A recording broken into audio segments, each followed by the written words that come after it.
50대 이후에 근육이 많이 빠졌다면 이것을 드시면 됩니다. 요새 들어 몸이 예전 같지 않다고 느끼시는 분들 계신가요? 만약 그런 분들이 계신다면 몸에 단백질이 부족한 것을 의심해 볼 수도 있습니다. 나이가 들면서 왜 단백질 섭취가 중요한지, 그리고 그에 따른 여러 가지 사실들을 알아보려고 하는데요. 나이 들수록 단백질이 더 중요하다는 말을 들어보신 분들도 많이 있을 거예요. 우리 몸의 필수 영양소라는 단백질, 이 단백질 섭취가 중요한 이유 5가지를 알려드릴게요. 첫 번째는 근감소증 예방입니다. 나이가 들면 근육량이 자연스럽게 줄어들게 되는데요. 이를 근감소증이라고 합니다. 근감소증은 근육이 빠르게 줄어드는 질환으로 단백질은 근육을 구성하는 주요 성분인데요. 단백질을 충분히 섭취하지 않으면 근육량이 급격히 줄어들게 되고, 이렇게 되면 근력도 같이 약화되며 근감소증을 유발할 수 있습니다. 단백질이 부족하게 되면 그 진행이 훨씬 더 빨라질 수 있는데요. 근육이 줄어들게 되면 일상생활을 하기 어려워지고, 이렇게 되면 근육이 더 감소하게 되는 악순환이 생길 수 있습니다. 단백질 섭취와 운동을 병행하는 게 가장 좋겠죠? 단백질이 중요한 이유 2번째는 면역력 증가입니다. 단백질과 면역력이 연관이 있다고 하시며 의아해 하시는 분들이 있으시죠? 단백질은 우리 몸속의 세포 그리고 장기뿐만 아니라 수많은 호르몬을 구성하는 중요 요소입니다. 또 단백질은 면역 시스템에서 중요한 역할을 하는 항체와 효소를 생산하는데 백혈구라고 많이 들어보셨죠? 이 백혈구는 감염을 인식하고 싸우는 주요 면역 세포인데요. 이 백혈구가 주로 단백질을 사용하여 병원균을 인식하고 항체를 만들어 병원균을 물리치는데 중요한 역할을 합니다. 또한 우리 몸의 중요한 면역세포도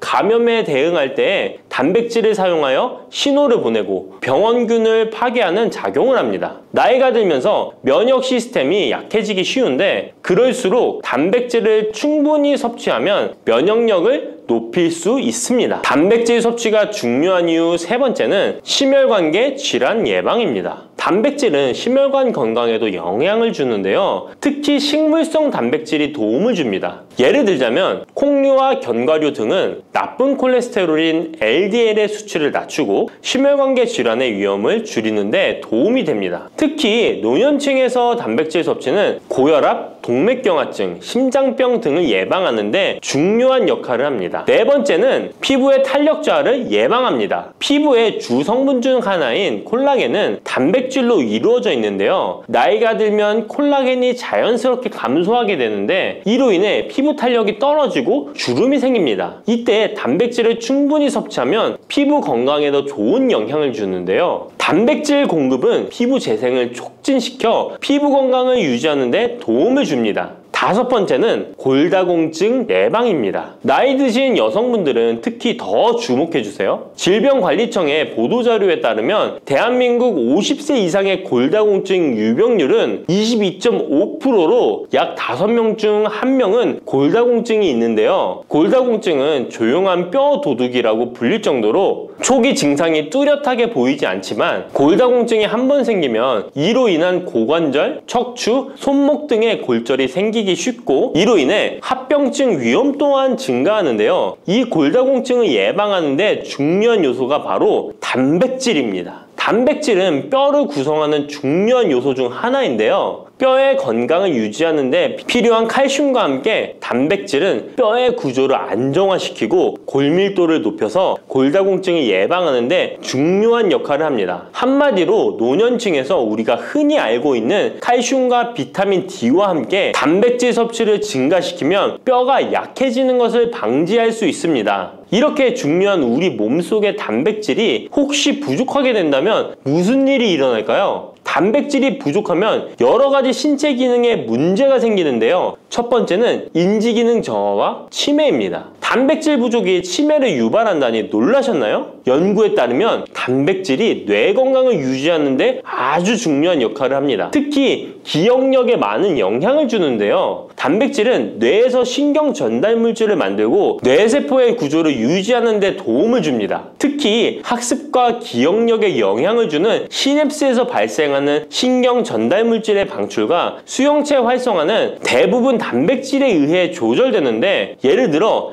NMDA 수용체와 AMPA 수용체는 기억 형성에 중요한 역할을 하며 이것들은 모두 단백질로 구성되어 있습니다. 그래서 충분한 단백질을 공급받지 못하면 뇌 기능이 떨어지고 치매나 인지 기능 저하의 위험이 점점 커질 수 있는 가능성이 있다는 것이에요. 이러한 단백질 섭취가 우리 몸에 얼마나 중요한 영향을 끼치는지 다시 한번 아셨죠? 또 단백질이 부족하면 탈모도 일어날 수 있다는 거 아시나요? 혹시 머리카락이 점점 얇아지고 있는 거나 빠지고 있는 것 같다고 느끼시나요? 탈모도 단백질 부족과 관련이 있습니다. 우리 머리카락도 단백질인 케라틴으로 주로 이루어져 있기 때문에 단백질이 부족하면 머리카락이 자연스레 약해지고 그 증상이 점점 심해지면 탈모가 올 수 있습니다. 우리가 광고로 많이 접하는 탈모 영양제 같은 경우도 맥주 효모 성분과 머리카락을 이루고 있는 아미노산 단백질로 구성이 되어 있는 것을 보면 쉽게 이해가 가실 거예요. 그러니 건강한 모발을 생각한다면 단백질을 잊지 말고 섭취해야겠죠? 그런데 말입니다. 왜 노년층이 단백질을 더 많이 섭취해야 하는 걸까요? 젊은 사람들보다 더 중요한 이유가 있을까요? 그 이유는 노년층은 근육이 자연스럽게 감소하고 신진대사도 느려져서 기초대사량이 감소하기 때문에 체지방률이 증가할 수 있고 단백질의 체내 합성 능력 또한 떨어지게 되는데요. 그러면 근육량이 줄어들게 되고 그만큼 신체 활동도 힘들어지면서 일상생활에서 어려움을 겪을 수 있는 것입니다. 그래서 노년층일수록 단백질을 충분히 섭취해서 근육을 유지하는 게 매우 중요하답니다. 그런데 노년층은 소화 기능이 떨어지기 때문에 사실 고기나 생선 같은 동물성 단백질을 섭취하는 게 불편할 수 있고 또 나이가 드시면서 식사량이 감소하거나 식사 준비의 번거로움도 매끼 단백질을 챙겨 먹는데 어려움을 주는 게 사실입니다. 그래서 혼자 지내시는 분들은 더욱더 단백질 섭취가 어렵기도 합니다. 또한 어떤 분들은 체중 증가를 걱정해서 단백질이 고칼로리라고 생각해서 드시기를 꺼려 하기도 하고요. 그렇다고 해서 섭취하기 어렵다고 단백질의 섭취를 멀리해서는 절대 안 됩니다. 우리 몸에 이렇게 필수적인 단백질을 충분히 섭취하기 좋은 음식에는 무엇이 있을까요? 단백질을 섭취하기 좋은 추천 음식 4가지 바로 소개해 드릴게요. 첫 번째 식품은 계란입니다. 사실 단백질 하면 가장 먼저 떠오르는 식품이 계란인데요. 계란 2알만 드셔도 하루에 필요한 단백질의 20%를 섭취할 수 있다는 거 아셨나요? 특히 계란의 단백질은 완전 단백질로 분류되는데요. 이는 우리 몸이 제대로 기능하는 데 필요한 필수 아미노산을 포함한다는 것을 뜻해요. 계란은 단백질뿐만 아니라 비타민 A, D, E도 함유하고 있어 건강에 매우 좋은데요. 계란은 자연적으로 비타민 D를 함유하고 있는 드문 식품 중 하나입니다. 또한 계란 노른자에는 칼슘, 구리, 요오드, 철분, 망간, 인, 셀레늄, 아연도 풍부하게 함유하고 있어서 계란을 먹으면 많은 영양소를 쉽게 섭취할 수 있는 거죠. 두 번째 식품은 생선입니다. 등푸른 생선 좋다는 이야기는 누구나 한 번쯤 들어보셨을 텐데요. 사실 등푸른 생선뿐만 아니라 다른 생선도 저지방, 고단백 식품으로 다른 고단백 식품인 육류에 비해 지방 함량이 낮고 필요 영양소는 그대로 제공해줍니다. 생선에는 단백질과 함께 오메가3 지방산도 풍부하게 함유되어 있어 심혈관 건강에 좋죠. 특히 연어, 고등어, 참치 같은 생선은 단백질뿐만 아니라 항염증 효과도 있습니다. 그리고 대구 같은 백색 생선은 지방 함량이 매우 적고 단백질은 상대적으로 많아서 체중 걱정이신 분들이나 다이어트를 하는 사람들에게 더욱 좋은 생선입니다. 등푸른 생선도 지방 함량은 높지만 이 지방이 건강에 유익한 오메가3 지방산이기 때문에 건강에 도움이 되는데요. 생선의 단백질은 다른 육류나 콩류보다 소화가 편하고 생선의 살은 비교적 부드러운 섬유질을 가지고 있어서 소화가 빠르고 몸에서 쉽게 흡수됩니다. 세 번째는 유단백 식품인 우유나 요거트 같은 유제품입니다. 특히 노년층에서는 유제품을 섭취하면 칼슘도 함께 챙길 수 있어서 골다공증 예방에도 도움이 되는데요. 유제품에 포함된 단백질은 고품질 단백질입니다. 고품질 단백질은 신체가 효율적으로 사용하고 필요한 아미노산을 모두 공급하는 단백질을 말하는데요. 유제품에 포함된 주요 단백질은 카제인과 웨이로, 두 가지 모두 필수 아미노산을 풍부하게 포함하고 있습니다. 웨이 단백질은 소화가 쉽기 때문에 운동 직후 우유를 섭취하시면 근육에 아미노산을 빠르게 공급할 수 있고 카제인은 천천히 흡수되어 장시간 동안 일정한 수준의 아미노산을 제공해 근육 손실을 방지하는 데 도움을 줍니다. 하지만 우유를 먹으면 속이 불편하신 분들도 계시죠? 많은 사람들이 유제품을 섭취할 때 소화 불편을 겪을 수 있는데 특히 락토스 불내증, 즉 유당 불내증이 있는 경우입니다. 그러나 요즘에는 이런 분들을 위한 락토스를 제거한 락토프리 우유나 치즈, 요구르트 등은 락토스가 거의 없거나 적은 제품들이 많이 나와 있는데요. 락토스 불내증이 있는 사람도 이런 유제품은 문제없이 섭취할 수 있습니다. 소화가 어려우신 분들은 참고하셔야겠죠? 네 번째는 콩류입니다. 콩류 또한 식물성 단백질로 유명하죠. 콩류는 식물성 단백질을 제공하는 대표적인 식품인데요. 두부나 두유 같은 식품으로도 쉽게 섭취할 수 있고요. 콩류와 같은 식물성 단백질은 고기나 유제품과 같은 동물성 단백질에 비해 지방 함량이 낮고 콜레스테롤이 없는 특징을 가지고 있습니다. 특히 콩, 렌틸콩, 병아리콩, 검정콩 등 다양한 종류의 콩류는 필수 아미노산을 풍부하게 포함하고 있어 신체가 필요로 하는 단백질을 고루 제공하는데요. 특히 고기나 생선 같은 동물성 단백질이 소화가 어려우신 분들에게는 두부나 비지찌개 같은 소화가 잘 되면서도 단백질도 섭취할 수 있는 콩류가 좋은 단백질 식품입니다. 이렇게 몸에 필수적인 단백질, 음식만으로 충분히 섭취되면 좋겠지만 그게 어려운 경우도 있을 텐데요. 이때 단백질 보충제도 좋은 선택이 될 수 있습니다. 운동 후에 빠르게 단백질을 보충하고 싶을 때나 식사를 통해 충분한 단백질을 섭취하기 어려운 경우 보충제가 유용한데요. 마트에서 쉽게 찾을 수 있는 단백질 파우더나 고단백 프로틴바를 이용하면 간편하게 단백질을 보충할 수 있습니다. 하지만 이렇게 간편하게 섭취할 수 있는 제품들 몸에 좋다고 많이 섭취하면 좋을까요? 과량 섭취할 때도 큰 문제가 될 수 있습니다. 한 번에 과도한 단백질은 신장에 부담을 줄 수 있고 또 체내에서 불필요하게 지방으로 축적될 수 있습니다. 단백질의 하루 권장 섭취량은 성인 기준 몸무게 1kg당 약 1g인데요. 하루 권장 섭취량을 꼭 지키는 게 중요하죠. 한마디로 보충제는 식사로 부족한 부분을 보충하는 역할만 하도록 하고 식사로 골고루 단백질을 섭취하는 게 가장 이상적입니다. 마지막으로 단백질 섭취 시 간단한 팁을 알려드리겠습니다. 매 끼니마다 조금씩 단백질을 나눠서 섭취하는 게 단백질 흡수에는 효과적인 거 아셨나요? 단백질은 탄수화물과 지방과 다르게 잉여 단백질이 몸에 저장되지 않는데요. 그 때문에 한 번에 과량으로 섭취하면 소화가 어려워지거나 신장에 부담만 줄 수 있고 단백질은 필요 이상의 단백질은 배출되기 때문에 번거롭더라도 매일 조금씩 몇 끼마다 꾸준히 섭취하는 게 중요합니다. 고기 좋아하시는 분, 채소를 더 선호하시는 분, 이제는 다 같은 단백질이라고 생각하지 마시고 동물성 단백질과 식물성 단백질을 골고루 섭취해야 하는데 동물성 단백질은 식물성 단백질에는 부족한 아미노산이 풍부하고 식물성 단백질은 동물성 단백질에 비해 지방이 적고 섬유질도 같이 섭취할 수 있습니다. 우리가 평상시에 먹는 한식은 사실 단백질 섭취에 아주 좋은데요. 식탁에 단백질이 풍부한 계란, 생선, 두부, 콩들을 반찬으로 두어 개만 먹어도 쉽게 몇 끼마다 몸에 필요한 단백질을 섭취할 수 있습니다. 이제부터 잊지 마시고 단백질이 풍부한 반찬 꼭 드셔주세요. 단백질 폭탄으로 알려진 두부는 건강식으로 많이 드시는 대표적인 식재료입니다. 그런데 두부를 잘못 드시면 오히려 건강을 해칠 수 있다는 사실 알고 계신가요? 두부를 먹을 때 독이 되는 최악의 경우 그리고 두부를 어떻게 먹어야 우리 몸에 보약이 될 수 있는지에 대해 알려드리겠습니다. 두부가 오히려 건강을 해치는 첫 번째는 바로 GMO 유전자 변이된 콩으로 만든 두부를 먹을 때입니다. 2018년 보도자료를 보면 수입콩을 사용해 만든 두부 7종류 중에서 6종류가 GMO 성분이 검출되어 파문이 일었던 적이 있습니다. GMO는 원래 생산성을 향상시켜 식량 부족 문제를 해결하고 비타민, 미네랄 등의 영양소를 강화하거나 질병 저항성을 높여 건강에 도움을 주기 위해 유전자를 변이하여 재배하는 것입니다. 또 제초제나 살충제의 사용량을 줄일 수 있어서 환경오염도 줄일 수 있는 장점이 있습니다. 하지만 이렇게 재배된 것을 섭취했을 때 건강에 대한 안정성 문제와 생태계 파괴 등의 논란은 끊이지 않고 있습니다.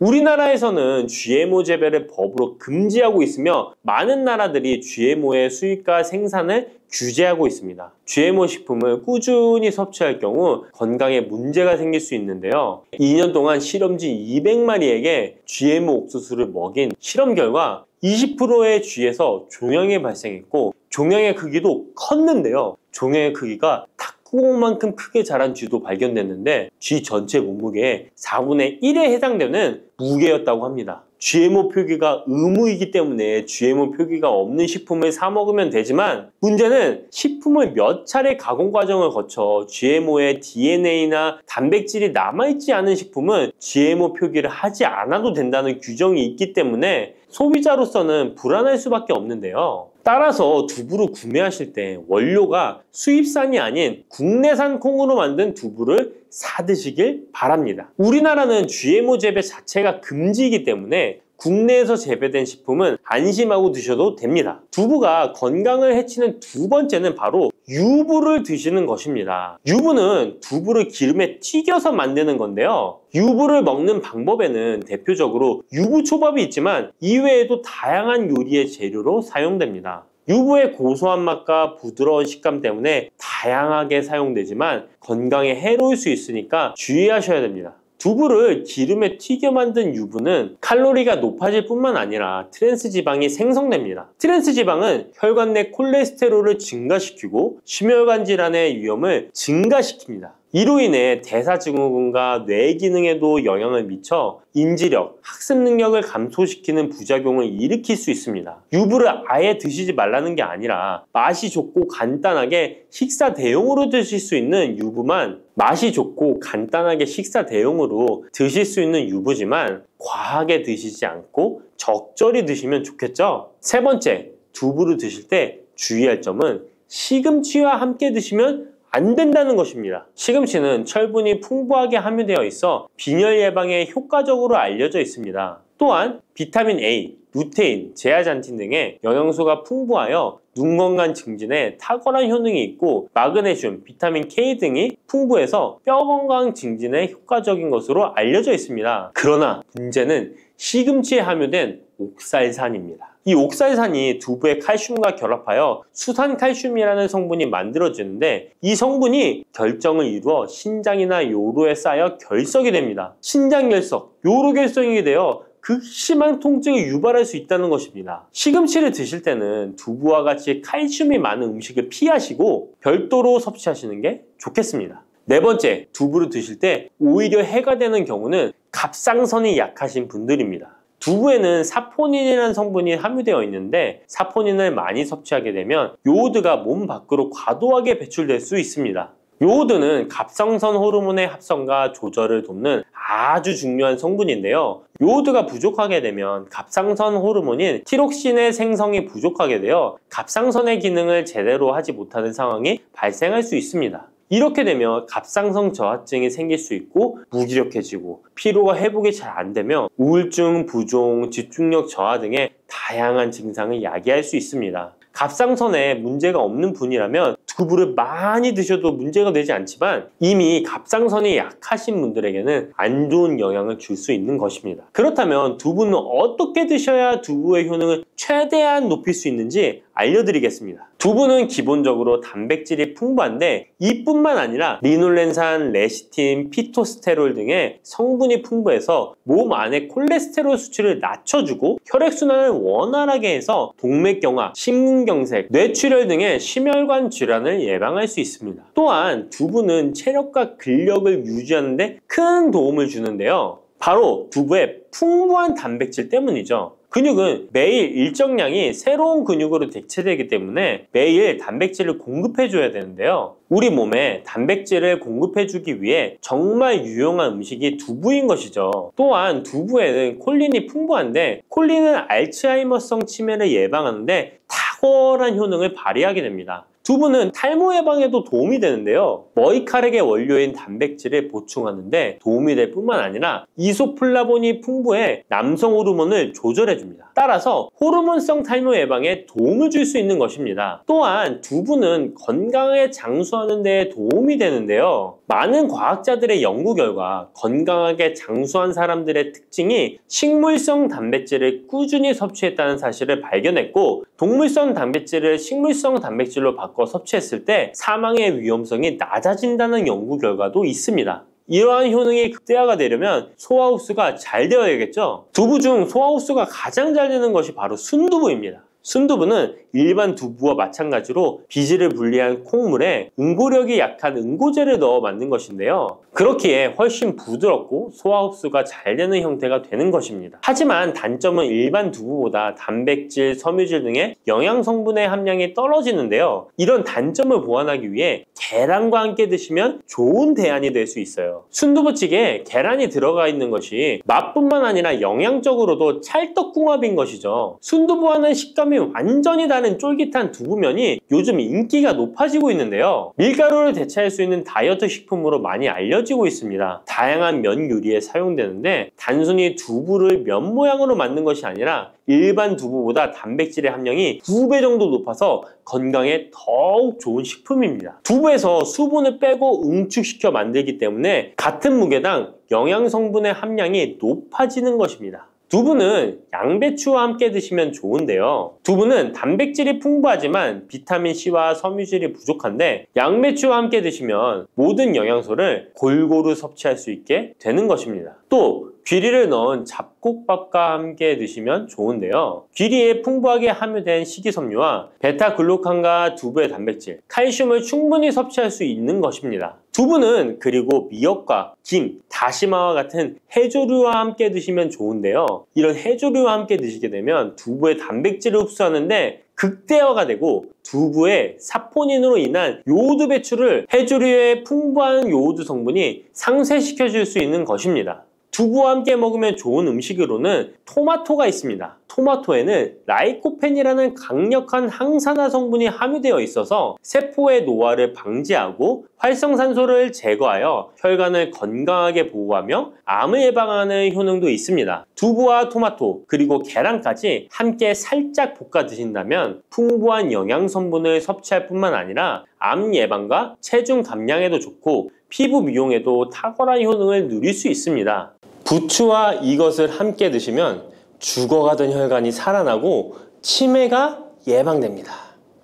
부추에는 항산화 성분과 각종 비타민, 칼슘, 칼륨 등의 미네랄 성분이 풍부하여 간 해독에 좋고 콜레스테롤을 낮추며 당뇨 예방과 조절에 도움이 되고 심혈관 질환을 예방하는 데에도 탁월한 효능이 있습니다. 부추가 건강에 도움이 된다는 사실은 많은 분들이 알고 계시지만 부추의 효능에 대해 자세히 알고 계신가요? 부추의 효능, 함께 먹으면 보약이 되는 음식과 부추를 드실 때 주의할 점, 그리고 부추의 특별한 조리법까지 모두 알려드릴게요. 같이 먹으면 좋은 음식 첫 번째는 두부입니다. 두부는 기본적으로 단백질이 풍부하며 리놀렌산, 레시틴, 피토스테롤 등의 성분이 풍부해서 몸 안에 콜레스테롤 수치를 낮춰주고 혈액순환을 원활하게 하여 동맥경화, 심근경색, 뇌출혈 등의 심혈관 질환을 예방할 수 있습니다. 그리고 두부는 체력과 근력을 유지하는 데 큰 도움을 주는데요. 바로 두부의 풍부한 단백질 때문이죠. 근육은 매일 일정량이 새로운 근육으로 대체되기 때문에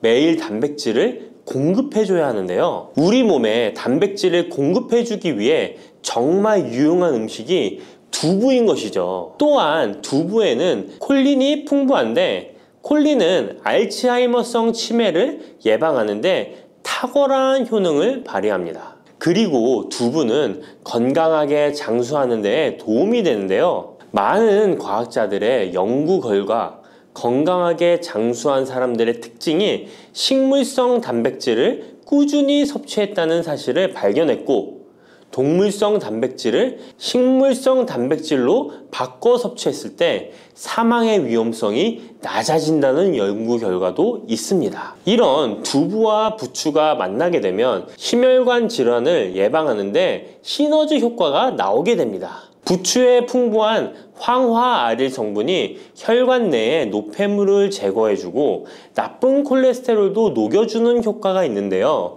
그렇게 되면 혈액은 깨끗해지고 혈액순환이 원활하게 되어 심혈관 질환을 예방할 수 있습니다.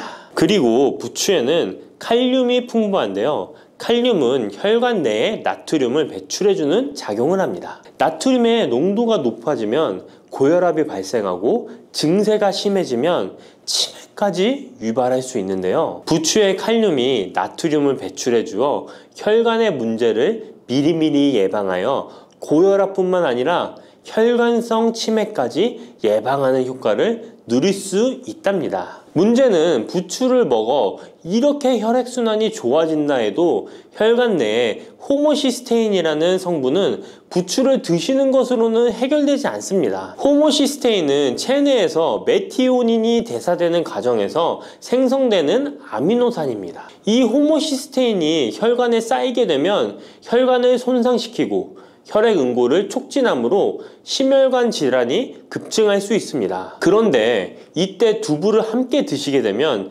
혈관 내 호모시스테인을 제거하는데 놀라운 효과를 볼 수 있는데요. 바로 두부의 풍부한 엽산이 호모시스테인을 몸 밖으로 배출해 주는데 탁월하기 때문이죠. 이 엽산이 호모시스테인을 다시 메티오닌으로 전환시켜 독성을 완화시킬 수 있습니다. 앞에 말씀드렸다시피 두부에 단백질이 풍부하다는 사실은 알고 계실 거예요. 그런데 단백질의 양이 고기보다 훨씬 많다는 사실은 모르셨죠? 나이가 들수록 고기가 소화가 잘 안 되어 잘 안 드시게 되는 분들이 많이 있습니다. 그리고 우리나라 성인들의 단백질 섭취량이 많이 부족하다는 통계 자료도 있습니다. 두부를 드시게 되면 부족한 단백질을 충분히 보충해 주어 근육을 튼튼하게 하는 데 도움이 되고, 이는 관절염과 통증을 예방하는 데에도 도움이 되는 것이죠. 그리고 두부에는 이소플라본이란 성분이 많이 들어있는데요. 이소플라본은 칼슘의 흡수를 도와주고 뼈에서 칼슘이 빠져나가는 증상까지 막아주는 효능이 있습니다. 이런 효능으로 노년기 골다공증을 예방하는 데 큰 역할을 해줄 수 있죠. 다만 이런 두부는 찬 성질을 가지고 있어 몸이 찬 분들이 드시면 소화가 잘 안 될 수 있는데요. 부추와 함께 드시면 이런 문제를 해결할 수 있습니다. 부추는 따뜻한 성질을 가지고 있기 때문에 두부의 찬 성질을 중화시켜 줄 수 있습니다. 그럼 두부와 부추를 함께 드시는 방법 알려드릴게요. 먼저 두부를 면포에 담아 물기를 빼주며 으깨주세요. 으깬 두부와 잘게 썬 부추에 계란을 넣어 반죽을 해줍니다. 그리고 달궈진 팬에 기름을 넣어 주시는데요. 이때 기름은 오메가3가 풍부한 올리브유나 들기름을 사용해 주세요. 반죽을 넣고 잘 부쳐주면 두부 부추전이 완성됩니다. 두 번째, 부추와 함께 먹으면 보약이 되는 음식은 사과입니다. 부추를 사과와 함께 드시게 되면 사과의 풍부한 항산화 물질들이 혈관을 보호하고 유기산이 우리 몸의 신진대사를 촉진해 주어 몸속에 생성되는 발암 물질들을 몸 밖으로 빠르게 배출시켜 줍니다. 부추의 효능 중 가장 중요한 것 중에 하나가 바로 이 항암 효과인데요. 부추에 있는 다양한 영양 성분과 식이섬유, 항산화 물질들 덕분이죠. 부추에는 비타민 A, 비타민 C와 같은 항산화 물질이 풍부합니다. 이 항산화 물질은 세포를 손상시키고 염증을 유발하며 노화를 촉진하는 활성산소를 제거하는 역할을 해주고 암세포의 활성을 억제하는 효능이 있습니다. 특히 비타민 A는 면역체계를 강화시켜주어 우리 몸이 암세포와 싸워 이길 수 있는 힘을 높여주는 역할을 해준답니다. 세포를 손상시키는 주범에는 프리라디칼이란 물질이 있는데요. 프리라디칼의 체내 농도가 높아지면 암세포의 발생이 급격하게 올라가게 됩니다. 이런 나쁜 물질을 부추의 비타민 C와 비타민 E가 제거해 주어 암을 예방하는 효과가 있다는 것이죠. 그리고 부추와 사과에는 수용성 식이섬유가 많이 들어있는데요. 이 식이섬유는 소화 기능을 건강하게 유지할 뿐만 아니라 특히 대장암 같은 소화계통의 암을 예방하는 데 큰 도움을 줍니다. 그리고 식이섬유가 풍부한 부추와 사과는 혈당 관리에 도움을 주어 당뇨를 예방하고 개선하는 데 큰 역할을 하는데요. 식이섬유는 혈관 내에 콜레스테롤을 배출하는 데 도움을 주고 당 성분이 장에서 천천히 흡수되도록 해주어 혈당이 급격히 오르는 것을 방지해 줍니다. 이렇게 되면 췌장에서 인슐린이 분비되는데 충분한 시간을 벌어주어 췌장이 혹사되는 것도 예방해 주는 것이죠. 그럼 부추와 사과는 어떻게 드시면 좋을까요? 먼저 각종 채소로 샐러드를 만들어 드실 때 부추와 사과를 채를 썰어 함께 드셔도 정말 맛있게 드실 수 있습니다. 그리고 부추와 사과를 함께 갈아서 주스로 만들어 드셔도 좋은데요.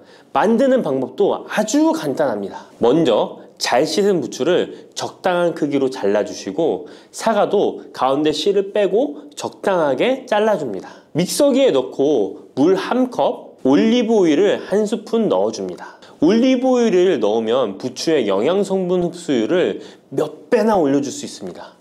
이렇게 넣고 갈아주기만 하면 부추 사과 주스 완성입니다. 세 번째, 부추와 함께 먹으면 보약이 되는 음식은 돼지고기입니다. 부추의 강력한 생명력은 지친 간을 되살리는데도 그 효능이 뛰어나 간에 쌓인 독소를 제거하는 데도 효과적인데요. 부추에 함유된 베타카로틴과 클로로필 같은 간세포를 보호하고 간의 재생을 촉진해주는 역할을 해줍니다. 그리고 부추에 함유된 사포닌 성분은 지방간을 예방하고 간의 부담을 덜어주는데 많은 도움을 줄 수 있습니다. 또한 황화알릴이라는 성분이 풍부한데 이 성분은 간의 면역력을 강화해주고 간의 여러 질환을 예방해주는 효능이 있습니다. 여러분 혹시 글루타치온이라는 영양제 들어보셨나요? 부추에는 체내에서 이 글루타치온을 합성할 때 필요한 황화합물이 풍부하여 간의 해독작용을 높여줄 수 있습니다. 이때 돼지고기를 부추와 함께 드시면 우리 몸에 보약이 되는데요. 부추의 알리신 성분이 돼지고기의 비타민 B1의 흡수율을 높여줍니다. 또한 부추의 따뜻한 성질이 돼지고기의 찬 성질을 보완해 주어 소화가 잘 되도록 도와주고 위장 건강에 도움을 줄 수 있습니다. 그리고 영양학적으로도 서로 보완이 되어 균형 잡힌 식사가 될 뿐만 아니라 혈액순환 개선, 면역력 강화, 피로 해소, 에너지 증진, 항암 효과 등을 더 효과적으로 얻을 수 있습니다. 그렇다면 부추와 돼지고기는 어떻게 드시면 될까요? 돼지고기 수육을 부추와 함께 쌈을 싸서 드셔도 좋지만 반찬으로 만들어 먹을 수 있는 방법을 제가 알려드릴게요. 바로 돼지고기 부추볶음인데요. 먼저 부추를 적당한 크기로 잘라 준비해 주시고 돼지고기는 길쭉하고 얇게 썰어줍니다. 잘 달궈진 팬에 올리브유를 둘러주시고 부추와 돼지고기를 한 번에 넣고 볶아줍니다. 이때 대파와 다진 마늘을 넣어주시고 간장으로 간을 해주시면 됩니다. 다 볶아진 후에 들기름을 살짝 곁들여 주시면 고소함이 폭발할 뿐만 아니라 영양도 만점인 보약 반찬이 완성됩니다. 참고로 돼지고기 대신 오리고기를 사용해도 훌륭한 요리가 된답니다. 네 번째, 부추와 함께 먹으면 보약이 되는 음식은 브로콜리입니다.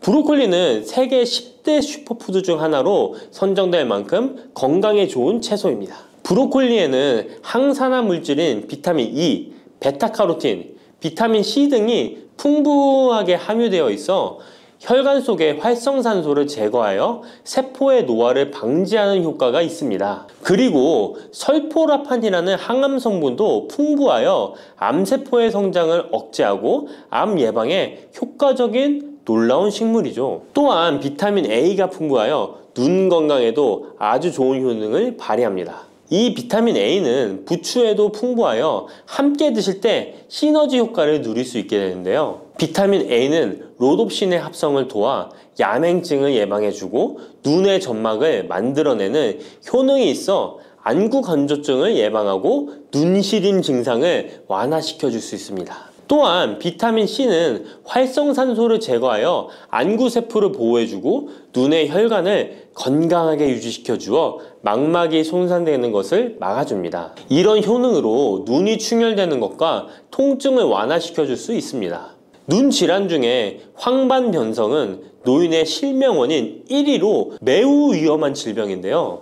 부추와 브로콜리에 풍부하게 들어있는 비타민 E가 예방해 줄 수 있습니다. 황반변성은 안구의 급격한 노화로 인해 발생하는데 비타민 E가 노화를 막아주는 효능이 있어 황반변성을 예방하는 데 도움을 줍니다. 이 비타민 E는 비타민 C, 비타민 A와 함께 먹을 때 우리 몸에서 흡수율이 올라가는데요. 그렇기 때문에 부추와 브로콜리를 함께 먹으면 눈을 건강하게 하는데 높은 시너지 효과를 가질 수 있습니다. 그렇다면 부추와 브로콜리는 어떻게 드실 수 있을까요? 지금 바로 함께 먹는 특급 조리 방법을 알려드릴게요. 잘 씻은 부추를 적당 크기로 잘라 준비하고 브로콜리는 송이를 나누어 끓는 물에 부추와 함께 살짝 데쳐줍니다. 데친 부추와 브로콜리는 찬물에 헹군 후에 물기를 제거합니다. 간장, 식초, 설탕, 다진 마늘, 참기름을 섞어 양념장을 만들어 부추와 브로콜리를 골고루 묻혀줍니다. 마지막으로 통깨를 뿌려주면 맛있는 부추 브로콜리 무침이 완성됩니다.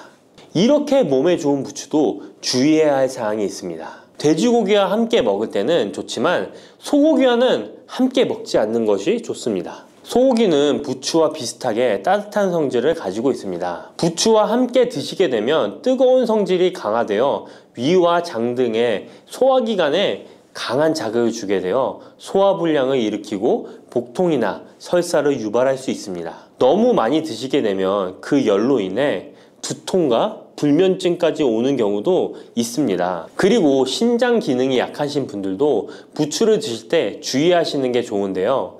그 이유는 부추의 풍부한 칼륨 때문입니다. 칼륨이 몸속에 나트륨을 배출해주는 효능이 있지만 신장이 약하신 분들이 부추를 과하게 드시게 되면 많은 양의 칼륨이 몸에 들어오게 되고 약한 신장이 칼륨을 몸 밖으로 잘 배출해주지 못하게 됩니다. 그렇게 되면 고칼륨 혈증이 나타나 근육이 약화될 수 있고 심장 박동이 불규칙해질 수 있으며 심하면 호흡곤란을 초래하기도 합니다.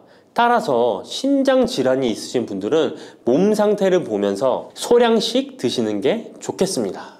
고소한 호두 좋아하시는 분 많으시죠? 호두는 그 자체로도 훌륭한 간식이지만 저는 특히 커피와 먹는 것을 좋아하는데요. 이렇게 맛도 좋고 건강에 이롭다고도 잘 알려진 호두, 혹시 그냥 막연하게 몸에 좋다고만 알고 있지는 않으신가요? 호두는 견과류의 일종으로 기원전 7,000년 전 고대부터 인류가 친숙하게 섭취해온 식품인데요. 인류가 이렇게 오래전부터 호두를 섭취해왔다니 놀라신 분 계신가요? 이렇게 호두는 아주 옛날부터 인류에게 많은 영양소를 제공해 주었는데요. 호두에는 단백질, 비타민, 미네랄 등 여러 가지 영양소가 풍부하게 들어있다는데 이렇게 풍부한 영양소가 함유된 호두가 주는 몸에 이로운 점 바로 소개해 드릴게요. 첫 번째 호두의 놀라운 효과는 바로 노화 방지입니다. 호두에는 폴리페놀과 비타민 E 같은 강력한 항산화 물질이 풍부하게 들어있다는 사실 알고 계셨나요? 호두에는 폴리페놀과 비타민 E 같은 항산화 물질이 다량 함유되어 있는데요. 항산화 물질은 체내 유해산소를 제거하고 세포 손상을 방지하는 역할을 해주는데 노화 방지와 관련이 깊은 성분으로 피부 건강을 유지하고 노화 과정을 늦추는 데 도움이 되죠. 또한 항산화 물질은 면역력 향상에도 도움을 주어 감기나 질병에 대한 저항력을 키워주는데요. 자유라디칼은 우리 몸의 세포를 손상시켜 노화와 관련된 여러 질병을 일으킬 수 있는데 호두에 함유된 항산화 물질은 자유라디칼로부터 내에서 세포를 보호하여 세포 노화를 늦추는데 중요한 역할을 해준답니다. 또한 호두의 풍부한 오메가3 지방산은 피부 건강에 많은 도움이 되는데요. 오메가3는 피부 탄력을 유지하고 피부에 수분을 보충해 주는데 꼭 필요한 성분이죠. 특히 피부가 노화되면서 생길 수 있는 주름과 피부 처짐을 예방하는데 매우 도움이 된답니다. 두 번째 호두의 놀라운 효능은 바로 뇌 건강 유지입니다. 호두의 외형이 뇌를 닮아 예로부터 뇌에 좋다고 잘 알려져 있는데요. 외형만 닮았다고 뇌에 좋다는 것이 아닌 것 알고 계시죠? 호두에는 오메가3 지방산이 풍부하게 들어있습니다. 오메가3는 주로 생선에서 많이 발견되는 성분으로 알려져 있지만 호두에도 그만큼 많은 양이 들어있죠. 해외 알츠하이머 저널에서는 호두가 산화 스트레스와 염증을 줄여주므로 알츠하이머 발병과 진행을 늦추거나 위험을 줄여준다는 연구 결과를 발표했는데요. 호두에는 오메가3 지방산인 알파-리놀렌산이 풍부하고 이 성분은 뇌세포를 보호하고 인지 기능을 향상시키는데 중요한 역할을 해주며 뇌의 기능을 활성화시켜 치매와 같은 뇌질환을 예방하는데 도움을 줄 수 있다는 것이죠. 뇌 기능이 저하되지 않도록 돕는 호두는 노화로 인한 인지 저하를 늦추는데 중요한 역할을 합니다. 또한 호두는 비타민 E 또한 풍부하여 뇌의 노화 방지에 도움을 줍니다. 비타민 E는 강력한 항산화 작용을 통해 뇌세포를 보호하고 기억력과 인지 기능을 개선하는 데 도움을 주며 산화 스트레스로부터 뇌를 지켜줍니다. 이는 알츠하이머와 같은 치매를 예방하는 데 중요한 역할을 한다는 사실. 뇌 건강을 위해서는 이제부터 호두를 꼭 드셔야겠죠? 세 번째 호두의 효능은 바로 뼈 건강에 도움을 주는 것입니다. 호두가 뼈에 좋다는 사실 알고 계셨나요? 좋은 영양소가 많이 들어있다는 것은 알아도 뼈에 좋다는 건 생소하신 분들이 있으실 텐데요. 호두가 뼈 건강에 미치는 좋은 작용들 바로 알려드릴게요. 호두는 칼슘뿐만 아니라 다른 중요한 성분들도 함유하고 있어서 뼈를 튼튼하게 만드는데 아주 효과적인 식품입니다. 호두는 칼슘과 마그네슘이 균형 있게 들어있는데요. 칼슘은 뼈를 구성하는 중요한 성분이지만 마그네슘 역시 뼈 건강에 필수적인 역할을 합니다. 마그네슘은 칼슘의 흡수를 돕고 뼈의 밀도를 유지하는데 중요한 역할을 하죠. 이 두 성분이 적절히 균형을 이루면 뼈의 강도를 높이고 골다공증과 같은 질환을 예방할 수 있는데요. 또한 호두에 들어있는 오메가3 지방산은 뼈 건강에 직접적인 영향을 미치는 중요한 성분입니다. 연구에 따르면 오메가3 지방산은 뼈의 형성을 촉진하고 뼈의 밀도를 높이는 데 도움을 줄 수 있다고 하는데요. 이뿐만 아니라 오메가3는 염증을 줄여주는 효과가 있어서 관절염과 같은 염증성 질환에 걸리기 쉬운 사람들에게도 유익한 영향을 줄 수 있습니다. 호두의 놀라운 효능 네 번째는 바로 암 예방 효과입니다. 호두는 항산화 작용과 항염증 작용 덕분에 암 예방에도 효과적이라고 알려져 있는데요. 놀라우신가요? 2022년 국제학술지에 실린 연구 자료를 보면 호두나 아마씨에 함유되어 있는 알파-리놀렌산을 꾸준히 섭취하면 그렇지 않은 사람들과 비교해서 심혈관 질환 위험률이 10% 감소되고 관상동맥 심장질환 위험률은 20%나 줄어들었다고 합니다. 그뿐만 아니라 호두에는 폴리페놀과 엘라그산이 풍부하게 들어있는데요. 특히 엘라그산은 항암 성분으로 유명한데 엘라그산은 체내에서 엘라그산 대사물질로 변한대요. 암세포의 성장을 억제하는 데 도움을 주고 폴리페놀은 암세포의 확산을 막아주는 역할을 해줍니다. 호두는 이뿐만 아니라 오메가3 지방산을 많이 함유하고 있는데요. 오메가3 지방산은 염증을 줄이는 효과가 있습니다. 암은 염증성 질환과 관련이 깊은데요. 호두가 가진 염증 완화 효과는 암 치료에 있어서 중요한 보조 역할을 해줄 수 있다는 것 아시나요? 호두에 포함된 비타민 E와 셀레늄 등의 성분은 면역력을 증진시키는 데 도움을 주는데요. 암 환자에게는 면역력이 중요한데 호두는 면역 시스템을 강화시켜서 우리 몸에 방어막을 형성시키는데 큰 역할을 할 수 있죠. 호두의 효능 정말 놀랍죠? 이렇게 몸에도 좋고 맛도 좋은 호두, 이것들과 먹으면 효과가 배가 된다는데요. 호두와 궁합이 좋은 식품들 바로 알려드릴 테니 주목해주세요. 첫 번째는 요거트입니다. 요즘 들어 그릭 요거트나 프로바이오틱스 같은 단어들 자주 접해보셨죠? 요거트에는 단백질, 칼슘, 프로바이오틱스 등의 영양소가 풍부하게 함유되어 있는데요. 호두에는 건강한 지방, 단백질, 식이섬유, 비타민, 미네랄 등이 풍부합니다. 이 두 가지를 함께 섭취하면 영양소 조합을 통해 다양한 영양소를 한 번에 섭취할 수 있는데요. 요거트에 함유된 프로바이오틱스는 장내 유익한 세균을 증식시키고 장 건강을 촉진하는 데 도움이 됩니다. 또한 호두의 지방은 프로바이오틱스의 효능을 더욱 향상시켜 장 건강에 도움을 주고, 호두에 함유되어 있는 오메가3 지방산과 같은 건강한 지방산을 요거트와 함께 섭취하면 호두의 지방이 소화 흡수를 도와 영양소의 흡수를 향상시킬 수 있다는 것 꼭 잊지 말아주세요. 그리고 영양뿐만 아니라 호두의 고소하고 크리미한 식감과 요거트의 부드럽고 상큼한 맛은 잘 어울리는데요. 함께 섭취하면 맛과 식감의 조화를 즐길 수 있습니다. 그러니 이제부터 요거트를 드실 때는 호두와 함께 드시는 것 추천해 드릴게요. 두 번째, 호두와 환상의 궁합 음식은 바로 바나나입니다. 바나나는 호두와 함께 섭취하면 영양소의 균형을 맞출 수 있다는 사실 알고 계신가요? 바나나는 탄수화물과 천연당과 풍부한 식이섬유를 함유하고 있다는 것 잘 알려져 있는데요. 뿐만 아니라 바나나의 당은 호두 대비 신체에 더 빠른 에너지를 공급해 줍니다. 호두에는 건강한 지방과 단백질이 풍부하게 함유되어 있다는 것 이제 잘 아시죠? 이 성분들은 신체의 에너지를 지속적으로 유지하는 데 도움을 주는데요. 그래서 바나나와 호두